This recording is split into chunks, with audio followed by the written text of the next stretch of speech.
put yourself in a situation where you just have to do the thing that you want to be doing, that you want to have gotten done, That's a good one. if you can put yourself into that situation, then you'll get it done because you have to, right? There's no other choice. Whereas if you sort of give yourself the choice between doing the hard thing and shying away from it, you'll usually go for the shying away from it option. Welcome to Jazz Guitar Lessons, where we help guitarists learn jazz faster, express themselves more fluently, and have fun along the way. My name is Mark, and if you're looking to learn jazz, form better practice habits, and especially if you enjoy a French accent, make sure to subscribe. Hey everyone, Nathan from jazzguitarlessons.net here with Mark from jazzguitarlessons.net. And today we're doing another masterclass for the masterclass series. And this one's on the topic of mindset. So it's less of a specifically concrete, practical approach to things, and more of a philosophy side of discussion when it comes to learning jazz guitar. What's happening here? Exactly. Really important. One of my students just really right off the bat, he said, the mind is the instrument, or you are the instrument. Mm-hmm. And I'm like, that's some Mr. Miyagi stuff. I got to write that down. First of all, I'll let Mark introduce himself. He probably needs no introductions, but good. Of course, I need no introduction. I'm Mark from jazzguitarlessons.net. I like to say I'm a retired professional musician, even though it keeps pulling me back in. I've been running this website for almost 12 years now, and I like to help people master learn and master the fine art of jazz guitar. Started on YouTube and blog in 2009, and the rest is history. As for me, my name is Nathan Kaur. I currently live in Toronto. I took a degree, a Bachelor of Music and a minor in business at Carleton University. And then I forgot about all that, and then I just started playing, as they say. No, but I ended up moving to Toronto, got involved in the Toronto music scene, and I'm a composer as well. I compose my own music, and hopefully record it someday. But yeah, I compose, I arrange, I perform all the curriculum building on jazzguitarlessons.net, and so many of the courses that you see are the outlines for them, and the material that you're learning I'm directly responsible for. And you're the guy doing the master classes with Mark. I'm the guy who does the master classes with Mark. So community management is what you do. Community management, that's right. Very involved in all the things because I only have two hands. So Nathan's been with us since 2016, and we're still building upon our skills and our knowledge, and we learn from the students on the website. So it's amazing. And just to recap quickly, masterclass now about this whole mental game aspect mindset. Last time we had the language analogy in parallel. We called it the language of music. And if you haven't watched this one, please do. It's a conversation between Nathan and I. It's a really good way to get more from your playing.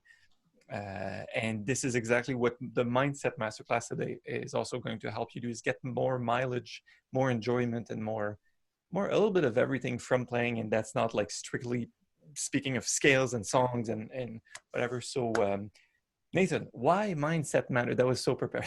Why does mindset matter?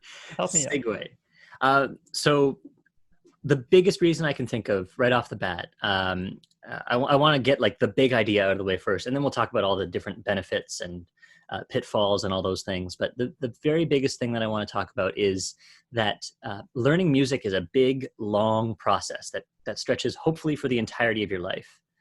And trying to do anything for your entire life requires grit and requires a mental philosophy that allows you to keep on doing that thing despite all the hardships that you might experience, setbacks, and also properly acknowledging all the benefits and the accomplishments and the triumphs that you experience as well in kind, in order to just keep on doing that thing. So consistency and grit, those two things are probably the big overarching ideas behind how we need to hone and practice mindset, just like we need to practice technique and our instruments and all that stuff. So I will add to that by saying it. You hit it on the head when you said it's a lifelong thing you, regardless of the hobby you have, if you keep playing music, there needs to be a meaning and purpose. It reminds me of Viktor Frankl. I don't know if you read that book. It's really difficult, but a man's search for meaning. He was Auschwitz. He was an Oh, Auschwitz survivor, but also a psychiatrist, and he developed a sort of therapy that's called logotherapy. So, logo, as is it logotherapy? It's meaning. What's the purpose of that thing? You know, what's the meaning to your suffering? And now we can talk about how having a mindset is like, what's the meaning behind the time you put on your instrument? And hmm that's really what makes all the difference. So this is a few of the things that jolt down. It's like you get to work smarter and not harder when you have a good mindset. You get to access deeper creativity. You, for me, was a big thing, the big judgment. You know, you're playing a solo, it's like little voice in your head. It's not swinging enough. yeah. You Oh know my that thing? You know it. God. So that feeling of you're always missing a part, you're always failing at doing whatever. Once you work on that, things fall into place. You'll get more enjoyment in playing with your bandmates, and overall better enjoyment of music. And most likely, if your head is in the right place, you know what in English you guys say, um, "Get your head on screwed straight." Yeah, get your head screwed on right. Yeah. So once you got that, um, things fall into place, even though you still have the whole journey to tackle. Yeah, and I definitely want to say that like this is a habit building process, just like everything else we do in jazz guitar, except it's more meta, I guess, Mm-hmm. less concrete, more meta, and it really is a process that you have to develop a habit, I should say, where if you keep on practicing a particular type of mindset or a particular set of mindsets, that's like a mind Mm-hmm. superset, let's say. Mm-hmm. A um, superset of mine. Exactly. It'll become this, it'll become something that's a part of you rather than something that you have to continually think of. And I think that's super important where every process that we develop in order to build our skills on guitar and in swing feel and jazz and like all the component parts of the music, um, all of those things, if you make sure that you turn them into internalized processes rather than external thought, conscious thought at all times, um, uh, that's ideal because then it doesn't take up processing power when you're on stage, for Exactly. example. Just Actually, like you sent me a book recently, a Jerry Coker book, I have, yeah. and that I got through the preface so far. I'm really interested in where it goes, but sorry, it's how to learn music by Hearing, ear. hearing the changes, I think Hearing it's the Changes. That's it. Sorry, I don't know why I parsed it that way, but it's called Hearing the Changes by Jerry Coker, and a couple of other authors. And yeah, they talked about conscious processes versus unconscious processes, yeah. and I think like that's powerful. That's really powerful to delve into.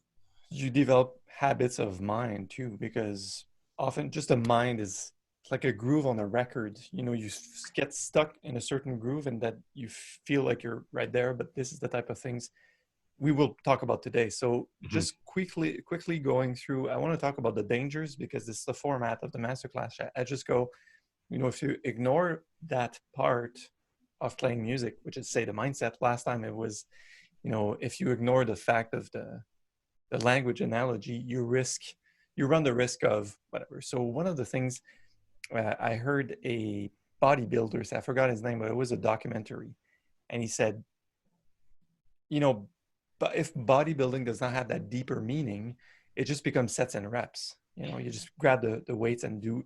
So you music in sets and reps, or you know, it's just a bunch of eight notes and chords. It becomes very very bland very fast. Um, if you keep ignoring on mindset and the mental game, you might be perceiving music as a set of rules. You know, very common. I see this on YouTube comments. These notes fit these chords, and you know that's bad. And then worst case scenario, like strictly thinking in terms of fingering patterns. Like while there's a wide variety of, there's a depth of emotion through music that you can ignore if you don't think of these things. That's Um, I think that's actually a really big pitfall specifically for jazz for because jazz. we get really deep into, or we all sorry, students of jazz in general really emphasize and focus on the theory side of it, which is Accord. about creating a set of rules that allow you to predict and analyze and understand what might happen. But the thing that you want to make sure you keep in mind is that it is keep an open mind to what might happen, Yeah. rather than like, well, we know that this happens when you do this. Good, that's really important. But what could happen if you combine these ideas? That's a powerful tool, I think, too. And to take it as guidelines and as a system. The theory is a system to explain what we hear and not the other way around, right? We didn't start from the intellect and then create a system. It's like, no, this sounds like this. I wonder what this is. Oh, three notes together, we'll call this a chord, right? So I Yeah. remember a while back, I had a comment on YouTube. The guy said something like, "Since when are you allowed to?" And it was playing an A note over that chord. I'm like, I don't know. I probably responded something cheeky like, yeah, the doorbell rang and it was the police, and the Jazz respect, police. they gave me a ticket for it. So that's one of the dangers. Music becoming dry, it becomes just a sets and reps, so 8 notes. You have these rules. Another thing is, it might become very, I like to say it's like a sport, athletic. It becomes very physical in nature, and then you can lose a whole side to music, that the emotional side, whatever. And for me, the last danger that I listed in that overview is that you lose sight of what really knocks your socks off. Like, there are things that I prefer. I'd rather listen to Jim Hall than to Joe Pass. And that's not a judgment if you prefer Joe Pass or whatever. But when we ignore the mindset and we lose touch with ourselves, we run the risk of losing touch with what we really like, because we can mentally decide and rationalize, oh, this is better than this, according to the sets of rules I've created for myself, because this player plays way faster than this player, or so that's, in summary, those are the dangers of approaching music without a good mindset for it. Yeah, and I think we should talk about what can drive you away from those pitfalls, what can keep you away from those pitfalls. And this isn't exactly written down on the checklist, let's say, but one thing that I want to drive the point home to immediately, or one point that I want to drive home immediately, is the notion of, like, why do we play music at all in the first place? Yeah. And then furthermore, why are we drawn to a particular genre like jazz, for example? And this goes back to that meaning thing that we talked about earlier. And ultimately, the meaning is up to us to create. It's ours to create. We all might do it for very different reasons, or for a variety of different reasons. Really, it's complex. Mm-hmm. But I think the overarching commonality between all of us is that we, and this goes back to the language analogy, we play music in order to connect to other people. We jam in order to connect to other people. We talk about music like, oh, did you hear that? That was awesome, in order to connect to other people. And like, are we experiencing things the same way? And how are we experiencing them differently? It all goes back to like this human experience, and understanding that we're not all just islands.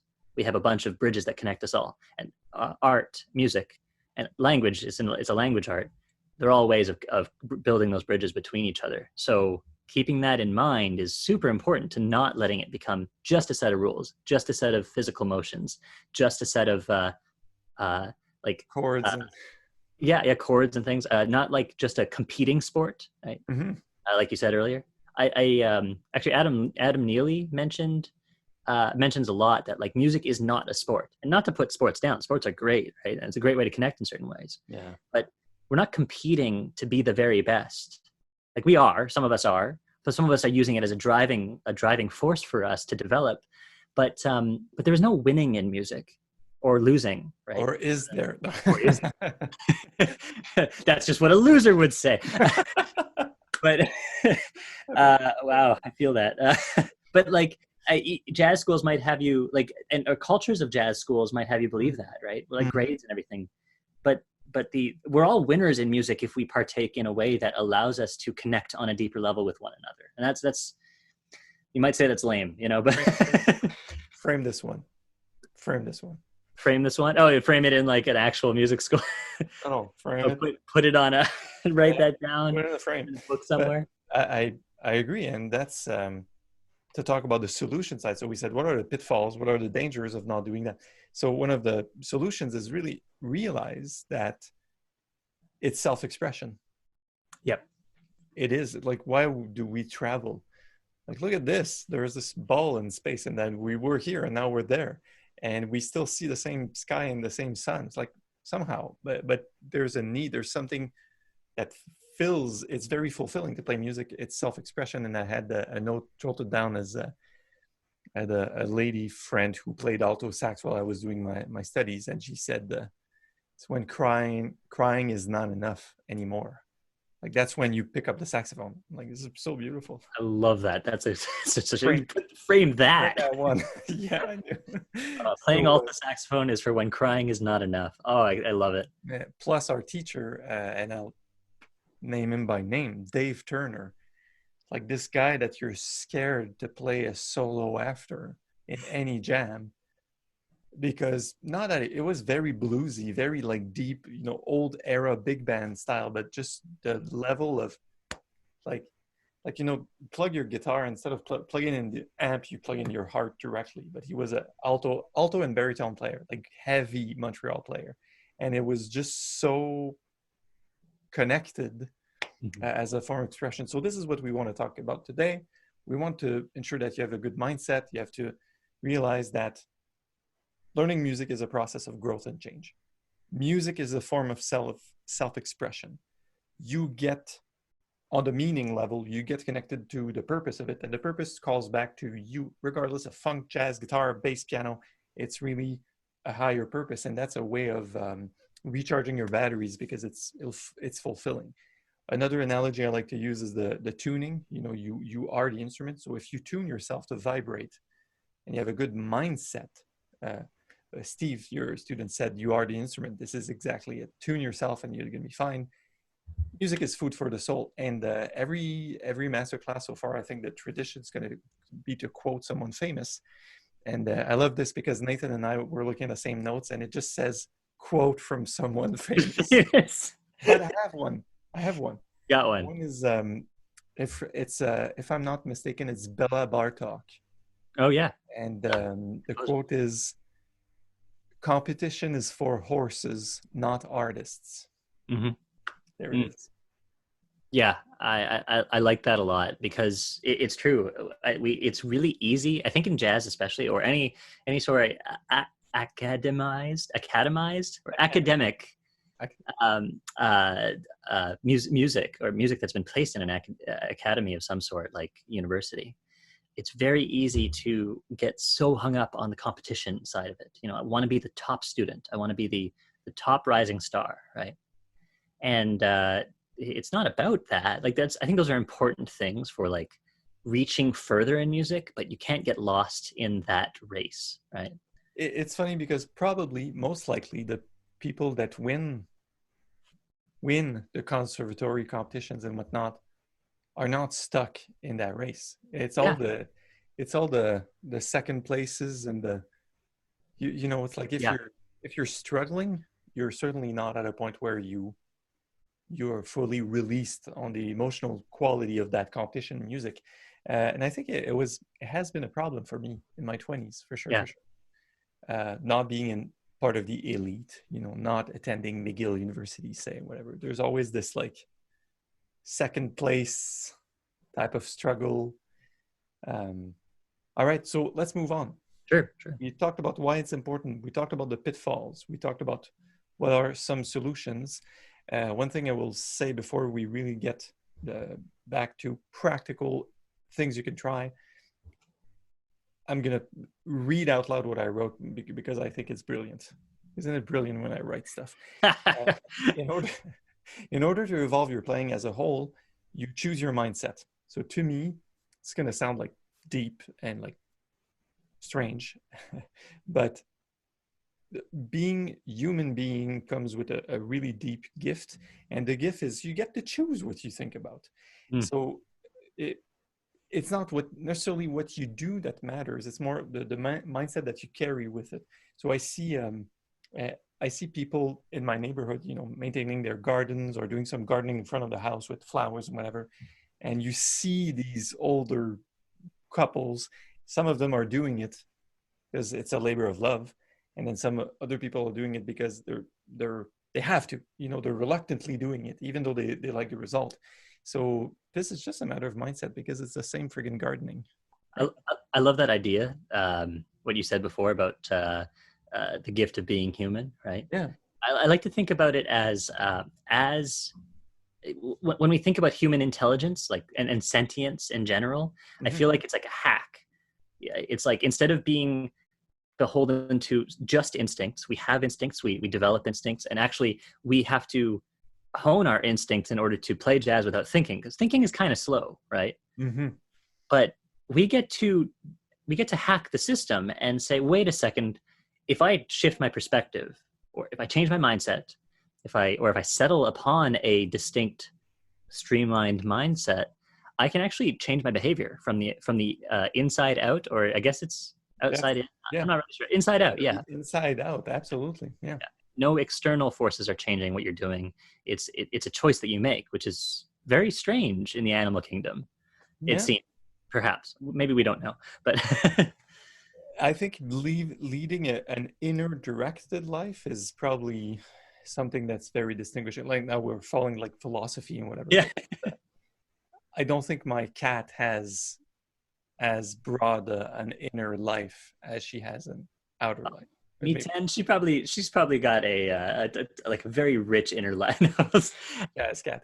So all in all, that's what we have to do. That's what we have to think about your inner life. You have to think that you have the gift of choosing or modifying your mindset. And just one before we get really to the exercises, there's I think I want students to realize, so to learn music in general, to learn anything new, to grow, there is a mindset. So practicing, improving, learning new things, but also the mindset skill for jazz in terms of improvising, it comes in very, very handy. That's a voice earlier. Hey, it's not swinging enough. That's the voice you're learning to tame, because it's a thousand monkeys in your head while you're improvising. None of this is more real than anything. You're just playing a bunch of eighth notes.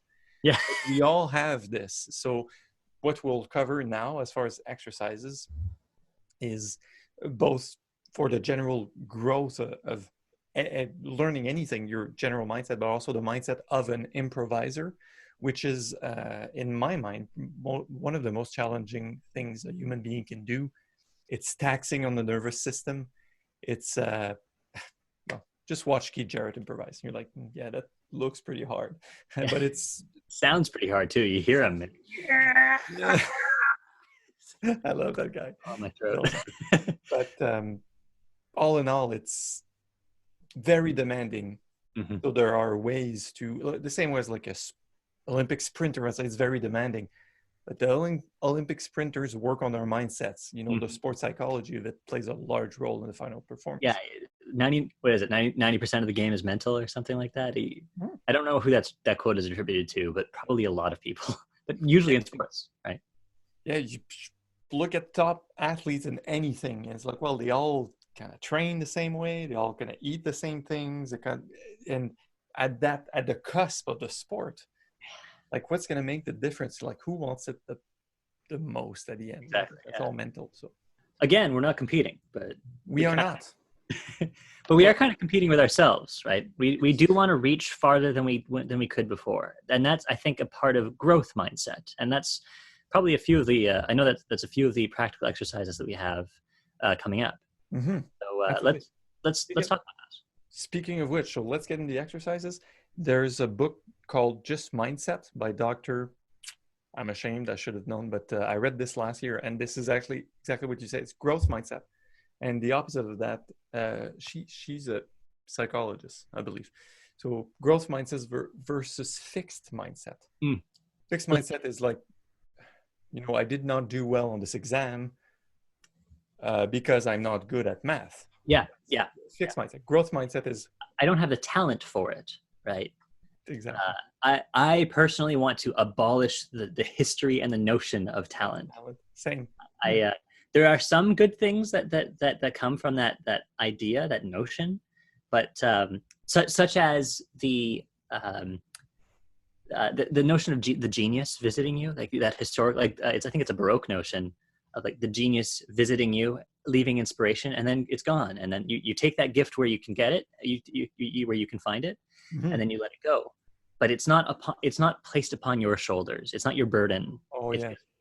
and I think that's an important thing to balance with all of this is that like I wrote this down somewhere, I can't remember where, but um, we're going to talk a lot about things that you can do to take responsibility for your mindset, or to develop a mindset to take responsibility for your growth as a musician. But I want to balance all of that by saying, like, your ability to play guitar does not reflect on you, your merit as a human being. Good one. Yeah. It's really easy for artists to get super down on themselves. Like, I am not good enough. It's like, well, hold up. Your taste is up here. Your skill might be here.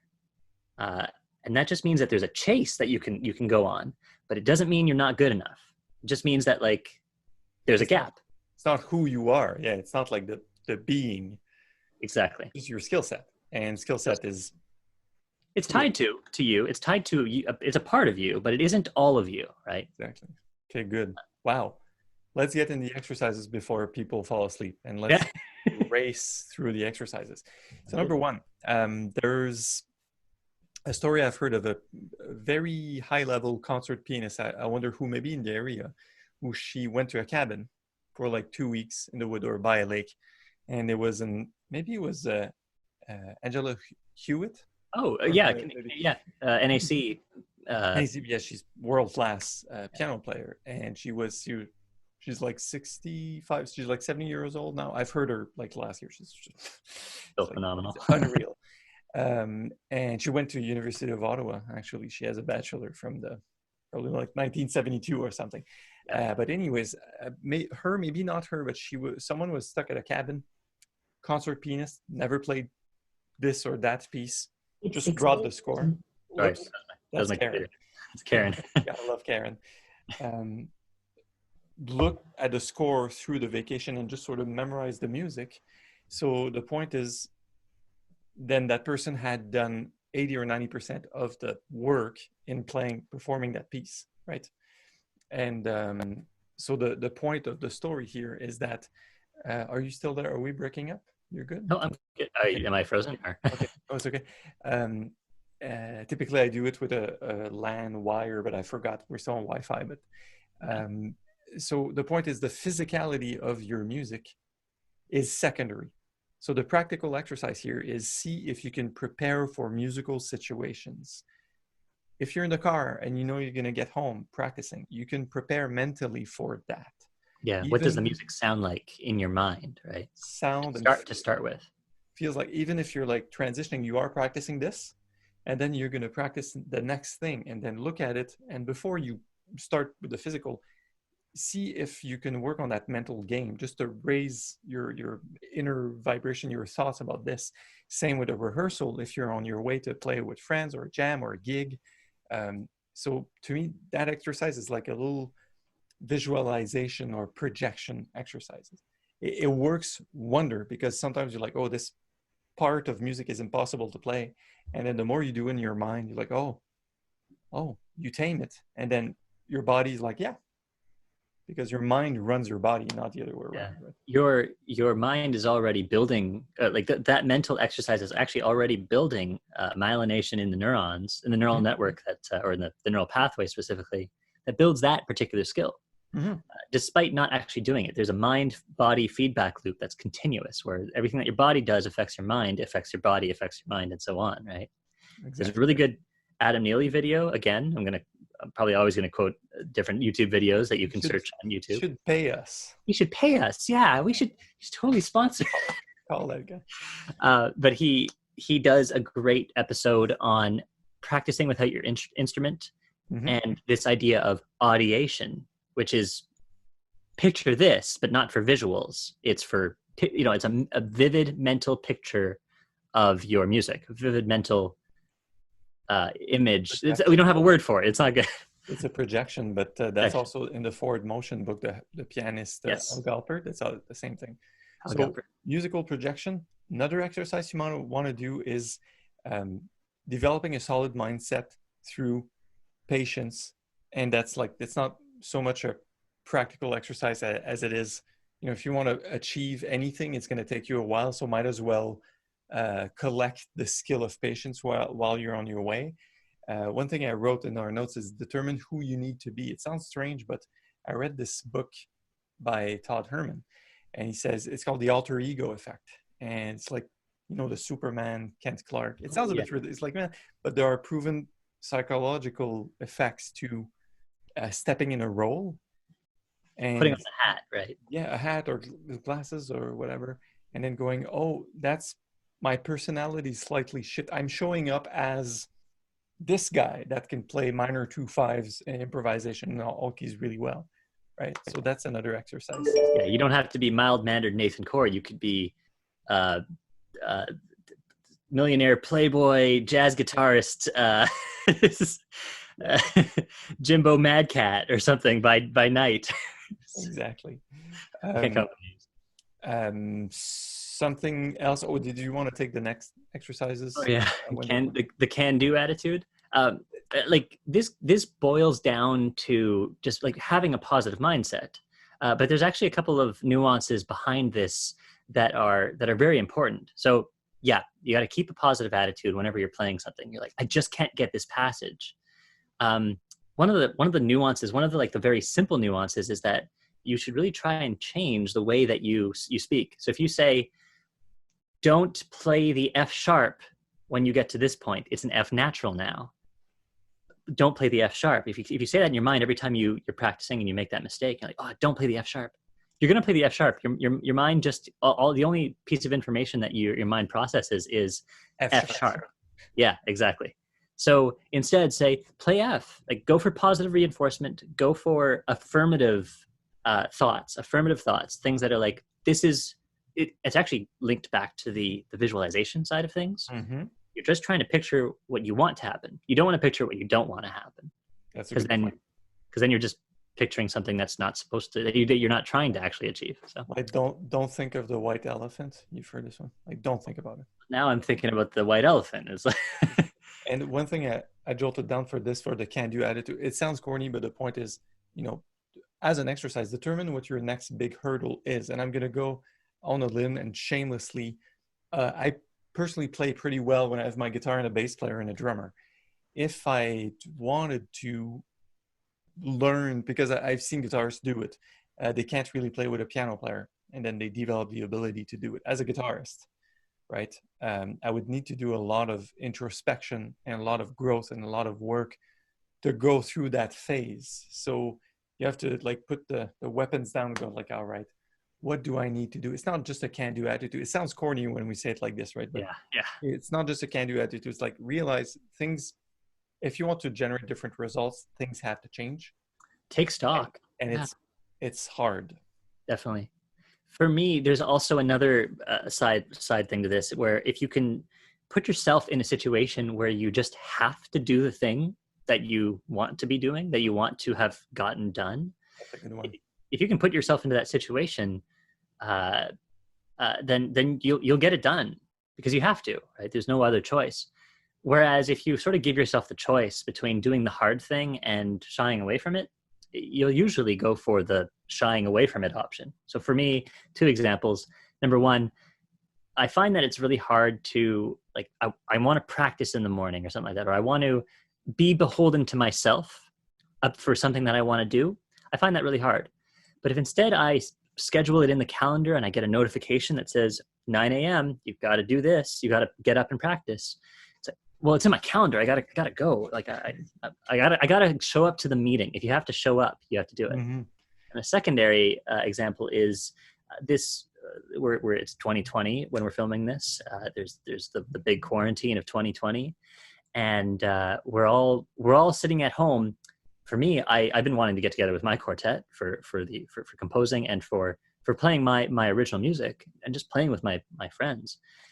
All we got right now is the ability to record audio clips or to a click track and sending them to each other and putting them all together on Logic Pro or something like that, right? Garage band or GarageBand, any sort of music production. I've had to learn music production techniques because I have to if I want to play music with other people. There's no other choice. awesome. Which I before this I thought I'll never be able to be a producer. I'll never be able to mix my own record. I'll never be able to do those things. And now it's like well, I have to do it. So I go and do it. And then, oh, this is actually doable. I can do this, right? It's not impossible like I initially thought. That's the big one, is the change of mindset from this is impossible to, oh, actually, I can totally do this. So There's yeah. the whole like reluctance. So I'll talk about this a little later as well. There's one coming up, but that's a great example. Moving on to another practical tip, what I like to call notice and name, and eliminating the judgment. So Oh notice yeah. and name is like something happens, you collect data, and you make relevant, non-judgmental, it's not good or bad observations about your playing, your habits, and your thoughts. So you might be, it's not swinging enough. You know that voice again? Third time, third time's the charm. Um, you play a solo and you feel that, you hear it, you're like, it's my thought, and you just make a note of it. Notice and name. Oh, when I solo, typically I have this judgmental prick in my left ear. It's like, so You suck. yeah, no, it's personal. It's not business. It's totally you Very suck. personal. Yeah. This isn't business, it's personal.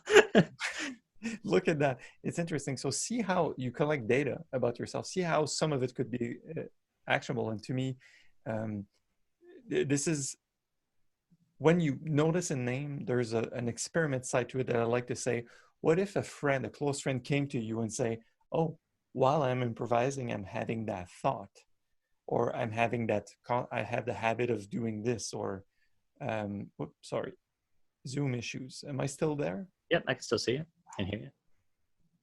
Phew. I thought Zoom was about to crash. So just the experiment of notice a name and see how it's actionable, but from a, like, you're a scientist and you're making a lab experiment and you're observing things. So remember, it's not necessarily what you think and what you do, it's what you do and what your habits are on a regular basis that form the basis of all your personality, basically, and everything you do. So Yeah. sorry, yes. To add to that, Mhm. my wife Kaylee, she's a Baroque violinist and a violin teacher, and one of the things that she likes to say a lot as in her teacher role, because she got it from her teacher as well, I think, is the notion that mistakes are just information, right? It doesn't say, again, going back to that other idea, it doesn't tell you anything about you as a person. No judgment. Mistakes are just information, simply collecting data, like you mentioned. Mm-hmm. So And keeping that in mind, super important. the next practical tip, just to segue into that, if you lack perspectives, record yourself. It's actually the same tip. You'll Yeah. hear your mistakes. It's an experiment. It's It just information. You're collecting data. And Yeah. if you heard this one, the Seinfeld one, pain is just a lot of information coming in very, very quickly. Yeah. It's Stub your toe. awfully deep for that show. Yeah, stub your toe. It's like, ouch. Well, this is a lot of information that. All just coming in fast. Uh, Um, on that note, too, actually, I do want to mention I have a student, Steve. mhm. We mentioned him earlier. Mhm. I'm naming him by name because I'm really, really proud of what he's done for himself for the past several months. And he put something on the members for the JGL members forum, our exclusive Facebook group. He recorded a video for people coming into the program and for I saw that yeah, one. yeah, super good, because he came from a perspective of like really low self-esteem for like, I'm not good enough as a player. And actually relatively recently he just put on his public Instagram a video of himself playing, and I don't think he would have done that when I first met him. But he, on the note of collecting data, he actually just like, he took that idea literally. He took that piece of advice literally, and he's a big data collection guy when he was in his career. Um, he took that idea, made an Excel spreadsheet, and it talks about his training program, which it's an approach that we talk about in Private Instructor in a Box, which you have access to. It's in the sidebar, the right sidebar. It's a bonus, yeah. Bonus, and very, very, very useful bonus. Really good for becoming your own coach. We'll talk about it more later. But he took that idea, he put it on a spreadsheet, he outlined what he's going to be practicing at any given moment for this practice session, And then he also went the step further and started collecting data for himself so that he could see his growth. And his motto, and a motto in business is, in data management in business, is if you measure something, it will improve. What gets measured gets improved. Yeah. What gets measured gets improved. Well, by contrast, what doesn't get measured does not get improved. You keep telling yourselves the same. You keep telling yourself the same myths that you've always been telling yourself about that thing. So yeah, do the data collection. Don't judge yourself on those data points. Notice a name. Notice name. Notice a name. Yeah. Oh, you want to talk about the next one as well? Yes. We've actually talked about meditation in previous points, or ideas of meditation. Right? So what I just quickly, people know what meditation is. Might go, oh, Mark, I don't know. Well, you do whatever you need to clear in your mind. This is what I think. But also coming back to a previous point, I said I'm going to add this later. Resistance is a big thing. Whenever, like, if you want to ensure a kid does not do something, tell them to do it. Yeah. Reverse psychology. The whole should, if you're in your mind going like, oh, I should really get down to practice, we resist even ourselves. And that's why I say meditation, because it's a tool for letting go, for releasing expectations and whatever. And then eventually, if you have something you want to do, you'll just do it because you want to do it. I've been reading, so this is just a side tip. I've been reading and practicing the Sedona method. Life-changing. And not like, I'm not saying this like literally life-changing.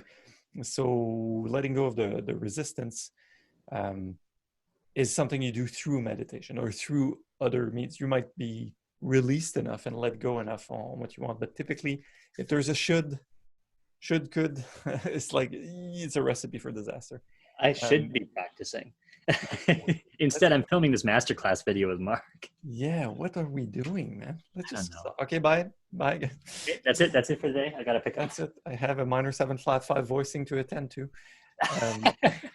So I'm going to take this one. Private Instructor in a Box is a module in the mastery program where you get to learn Mark's and Nathan's magic recipe for crafting a program for yourself, tracking yourself, when to review, what types of materials to choose. So it's a talking only course. But also taking stock of your mindset. That's the first part of the module. We often focus on the practical side of things. Mm-hmm. That first section sometimes gets like it's underrated. Mm-hmm. Taking stock of your dreams, your your hopes and dreams, your favorite players, where you want to be, your 10-year vision, it's like it's all business principles for envisioning how the growth of the company. Yeah.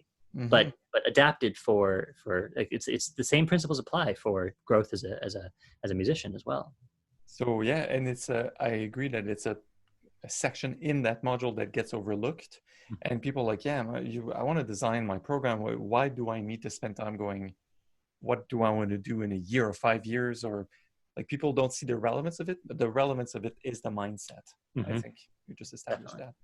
Awesome. One more final tip that I want to take on that's very practical: getting the zone. So if you are not where you need to be, sometimes you need to pump yourself up before you go on stage. If you're delivering a good speech, or if you have a business meeting, or if you have a pitch for your business, or if you're about to spend time with your kids, sometimes you need to transition your role and ensure that you show up with the whole alter ego, who you need to be. So there's three different aspects I want to talk about. I remember watching an interview with Pat Metheny, and he says every time he goes on stage, he thinks that could be it. It could be my very last concert. It's possible I'll never play again, because, and he says that he as a young age, he always had that mindset. It's like, I had a good run, but it's about to end, right? Better go with a bang. Yeah, and it's not dark or anything. It's just like he's really living that every note like it would be his last one. It sounds like it too. Yeah, seriously, plays with so much passion. And secondly, same guy, Metheny says there's always this mindset of, says, I play some things like not quite, almost. And it's not like the sad part of being a perfectionist, more so that I'm going to get there type of thing. The So, eternal chase. It's a thrill, right? but not eternal dissatisfaction. Right, right. There's a fine line, right? So Metini said in that interview, says, I'm going to record a solo, record it again, and go like, yeah, all right, let's keep the second take. And then, so I love Pat Metheny, man. He has Yeah, such a deep personality. Anyways, yeah. and the last tip on, getting the zone, Josh Waitzkin is a chess champion.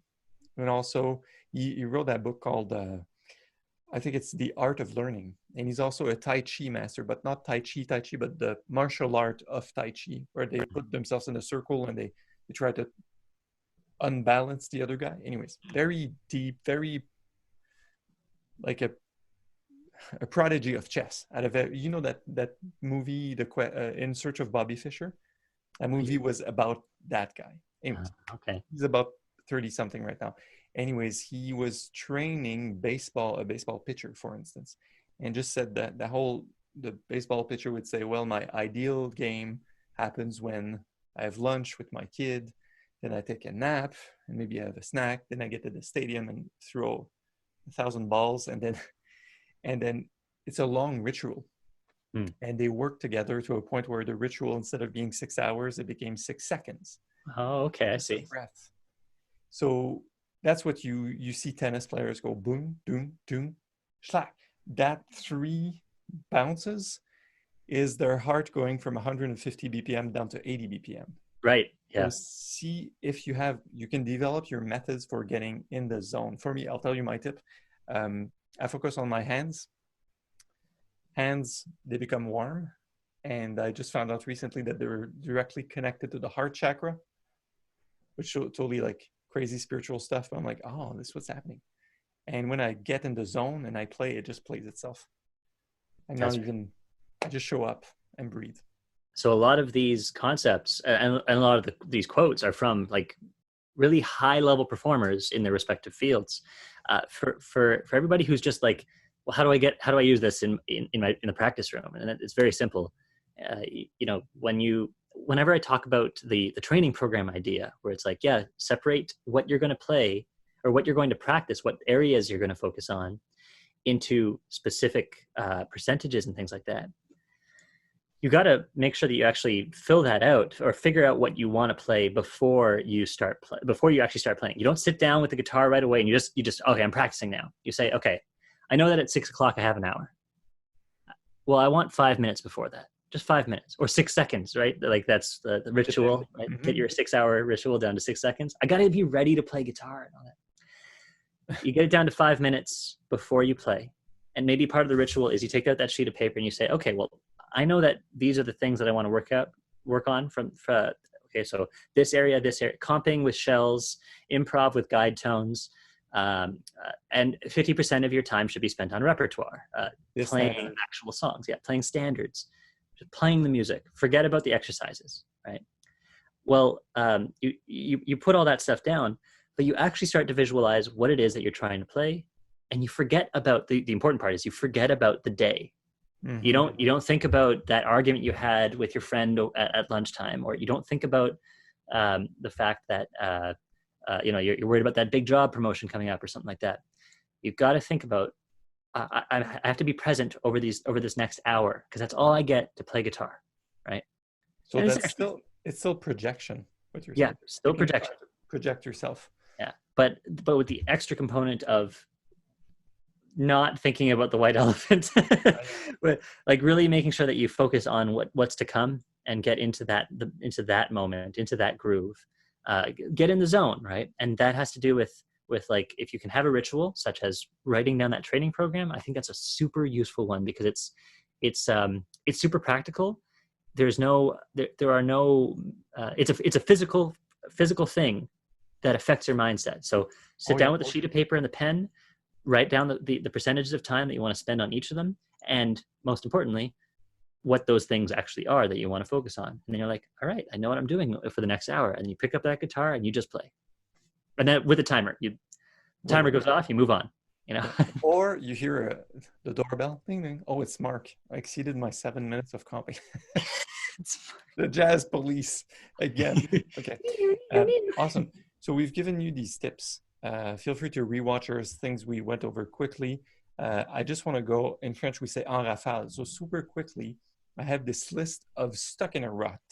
You know, people say, oh, I'm stuck, I don't know what to do. Here are things you can try. And what do you say, Nathan? We alternate. Let me just, do you want to start it? Okay. I love what you wrote here, but go ahead. Costanza the heck out of the situation. Seinfeld from the 90s, it's a sitcom. And on someday, George wakes up, like, nothing's working. I'll just start doing the opposite. Every So, impulse. yeah, you have this impulse, do the opposite. It's sort of crazy because we have these prefabricated hows. And I remember a student of mine going, hey, I want to learn this. I want to learn to solo with 7 to 9 arpeggios, 3, 5, 7, 9. So, all right, let's do this. Like, no, it's like, no, Mark, no, you're missing the point. When I do this, I have to first do that, and then I apply it, and then does that. I'm like, okay, so you believe that you have to do it in a certain way, but how's it working out for you? Oh, it's not working, and that's why I'm teaching you. Oh, all right. So see if you can stanza this, do the complete opposite. That's one practical getting out of the rut tip. Mm-hmm. The next Yeah. one is Practical mindset for getting out of a rut. Using you want to try and eliminate the or statements. If you can actually just like take the two concepts, the two choices that you have, and be like, well, why not both? Makes it a big difference. It makes a big difference in terms of in terms of what you're playing and what you're trying to achieve. So read on forums online. Oh, Joe Pass used only scales, never thought of arpeggios. No, arpeggios are chord tones. Like, well, why don't you learn scales and arpeggios? Like, there are countless arguments about all of these things, and it's like, guys, like music is a big, complicated beast, and you can't just stick with one segment of it. You know, yeah. I think it alludes to something we said earlier. It's like some people sort of view guitar as like just shredding. That's it. There's nothing wrong with shredding inherently, but like if that's the only part of the music that you gravitate towards, you're missing a bigger picture, right? Oh yeah. And so that's the second tip. So first tip, Costanza. Second tip, go for the and instead of the or. When you have a choice to make, just do both. Open the mind to all of it. Open your mind to all of this. Further open your mind. Another mindset trick, allow yourself to play anything. If you're stuck in a rut and you want to go out, stop, take 24 hours or a week or a month, and don't even think of scales or arpeggios or nothing. Just play music. You'll be so surprised because you'll eliminate all the rules so that when you come back, you have, maybe if you come back to rules, you bring some of that freedom back with you. You see what I'm saying? Number 4. Do you want me to tackle this one? It's sort of crazy. Okay, yeah, go for it. Yeah, please. If you hear something you do not like in another musician, it's probably something you can't stand in your own playing. Or maybe you're already doing it and you can't admit it. I'll just leave it at that. This is also a spiritual, personal development thing. Yeah, reflecting and projecting right onto others. Number 5. That's yours. And yeah, this one here I added, it was the idea of getting intimate with another instrument or getting really in touch with it and saying like piano or like looking at the way pianists comp versus the way that guitarists comp, or the way that saxophone players have to breathe in between phrases, whereas guitarists don't. They often give you a different technical perspective or technical approach on how they conquer the challenges of the way their instrument is built, which allows you to have a completely different mindset on how that music is made as an instrumentalist of that sort. Yeah, so. Agreed. Very good tip. And the last one, I'm going to tell you, go pick a copy of The Advancing Guitarist. If you don't have that book, it's by Mick Goodrick. And there's a bunch of like really short topics. And I remember some of those, like, what if you could never play guitar ever again? Like, you're done. You can't play guitar. It's a thought experiment. Take a day off, take a week off, take a month off, change your strings, it's all mindset. So think of the music, hear the music, listen to good music. Don't listen to music at all for a month. Like, you'll see what happens. And please, guys, so that's just a note I've jotted down. Don't go out and shop for more gear, because that's typically a distraction. People will just get into another pedal, another pick, but ultimately what you want to do is play. So we've given you a lot. I just want to conclude the whole spectrum of exercises we've given you to work on your mindset. If you apply anywhere from 2 to 5 ideas in what we've discussed, you're well on your way to changing your mindset, developing a strong mental game for music. And one thing I jolted down is that we talked about sports psychology, and there's a good reason sports teams flunk friggin' millions of dollars on sports psychologists, performance coaches, and it just there's a lot of things. Like everything happens in our mind first. So that's what I have. Any additional thoughts, Nathan, before we conclude? I just want to I want to outline the key takeaways from all of this. So the idea is adopt an inside first, outside later philosophy. Everything should come from within and come out. Like I said, one of my students adopts this philosophy that you are the instrument. So work on you, right? Another key takeaway from all of this: take a step back and do the notice and name exercise that we talked about earlier. It's not judgment. You're letting go of all the judgments, the value judgments that you're thinking of. You're just thinking like, I could change this, or this would change this, and the effect would be that. Things like that. Data gathering, right? Use whatever methods like meditation. Meditation's just a fantastic tool that you can use in a variety of ways. Headspace app. I love Headspace. Yeah, my wife's started using Headspace as well, and it's just like it's fantastically laid out. Right? The app itself, from a practical standpoint, it's great.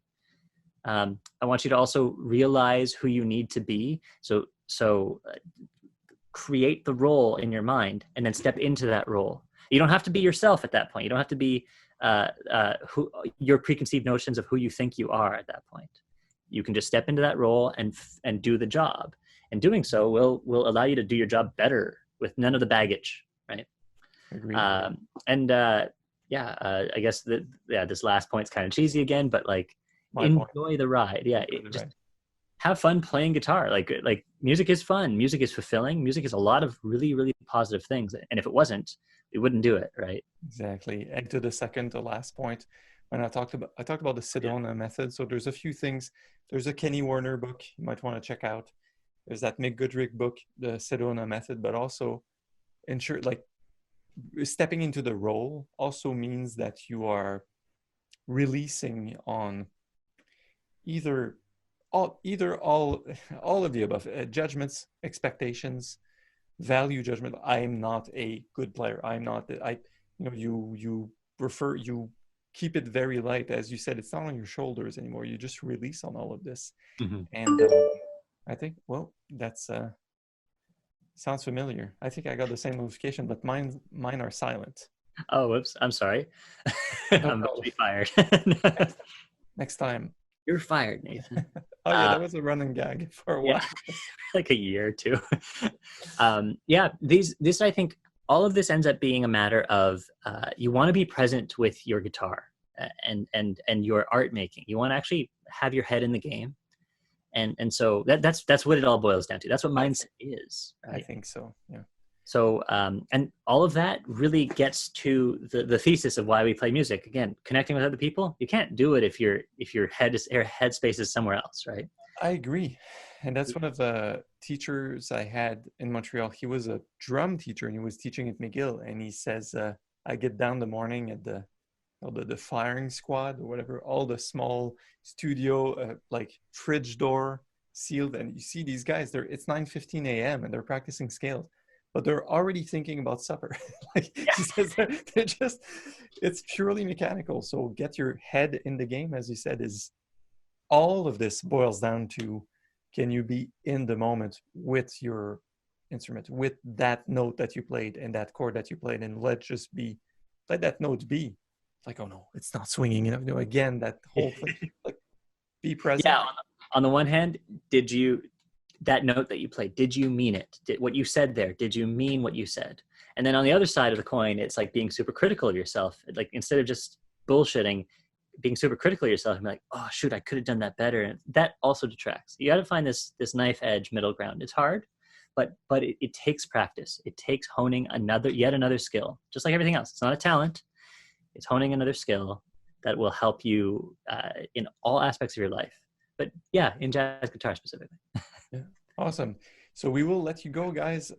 We both hope this masterclass was helpful. Feel free to rewatch. I jotted this down. It's like rewatch this in a year or 6 months and see how much of this found its way into your playing and your mindset. If not, the answer to some of your technical problems and your guitar issues and your skills and your technique might not lie in the fingers, but maybe more in your mind. And I'm looking forward to seeing you in the next masterclass as well. That will shoot probably in a few weeks. Any parting thoughts, Nathan? Um, fish Live ain't long, meat. No, I've live live long long and and prosper. prosper. Yeah, I have no idea. That's pretty much it. You said basically everything I wanted to at the end. So yeah, if you didn't already know this, guys, we prepare these master classes, but when come times we just have a discussion, we wing them. So I hope you've enjoyed it. I will stop the recording right now. We'll see you soon on jazzguitarlessons.net. Improve your jazz guitar playing with real teachers, and take care. Bye. Thanks very much. Bye. Thanks.